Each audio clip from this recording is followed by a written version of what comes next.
Hello friends, মাছের নতুন কিছু কালেকশন এসেছে, তো সেটাই তোমাদের সাথে আজ আপডেট দেব।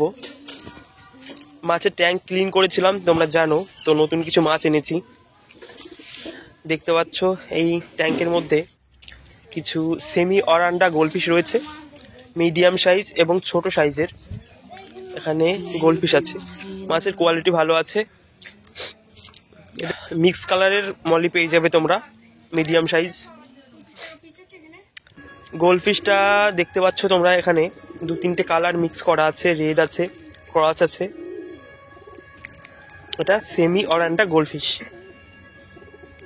বেট্টা ফিশ বা ফাইটার ফিশ অনেকে চাইছিলে, তো সেটার কালেকশন এখন আছে। কেউ যদি নিতে চাও কন্ট্যাক্ট করতে পারো।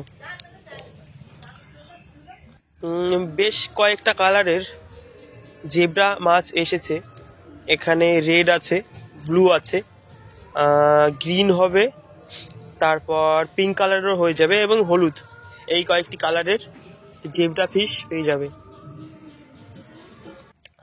এখানে মিকি মাউস প্লাটি আছে, ব্ল্যাক ক্যালিকো প্লাটি বলা হয় এটাকে। এই কালেকশনটা নতুন করেছি। এটা প্লেকো বা ক্রোকোডাইল ফিশ। এটা সাদা বা অ্যালবিনো ক্রোকোডাইল। দেখতে পাচ্ছ ফাইটার ফিশ বা বেট্টা ফিশ। এখানে বেশ কয়েকটা কালারের রয়েছে, তোমরা চাইলে কন্ট্যাক্ট করতে পারো। রেড, ব্লু, পার্পেল সব রকম কালার পেয়ে যাবে বেট্টা ফিশগুলো।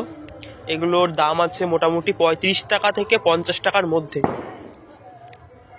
অনেক আছে, হিউজ কোয়ান্টিটিতে আছে, অ্যাভেলেবেল আছে।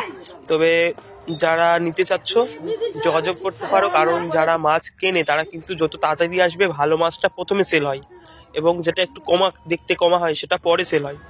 এটা ক্রাউন টেল বেটটা আছে, দেখতেই পাচ্ছ। এই মাছটার দাম আছে 50 টাকা। এটা ক্রাউন টেল বেটটা ফিশ। গোলফিশটা আরেকবার দেখাচ্ছি, কালারগুলো এখানে মিক্স আছে, দেখে নাও ভালো করে। Semi অরান্ডা goldfish. আমার সব থেকে ডিমান্ডফুল যে মাছটা রয়েছে সেটা হচ্ছে মলি ফিশ। সবাই এই মাছটার খুব ডিমান্ড দেখায়, তো মলি ফিশ রয়েছে আমার কাছে। সব রকম মিক্স কালার পেয়ে যাবে, চাইলে কন্ট্যাক্ট করতে পারো। ক্রোকোডাইলটা ভাবলাম আরেকবার ভালো করে দেখিয়ে দিই। আমি এর আগে অনেক ক্রোকোডাইল এনেছি বা প্লেকো ফিশ, সেটা ব্ল্যাক কালারের হয় সাধারণত। তো এবার কিছু অ্যালবিনো বা রেড কালারের প্লেকো পেয়েছি, তো সেটারই আপডেট দিয়ে দিচ্ছি। তোমরা চাইলে কন্ট্যাক্ট করতে পারো।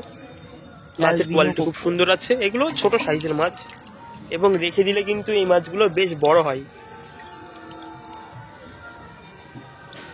দেখতেই পাচ্ছ, প্রায় 1 আঙুলের সাইজ আছে মাছটা। রেড এবং চোখটাও কিন্তু মাছের সম্পূর্ণ লাল।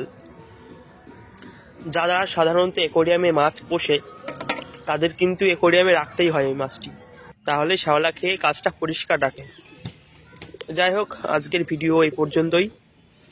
খুব তাড়াতাড়ি কাল পরশু আবার নতুন ভিডিও দেব নতুন মাছ নিয়ে। ভালো থেকো বন্ধুরা, সাবস্ক্রাইব করতে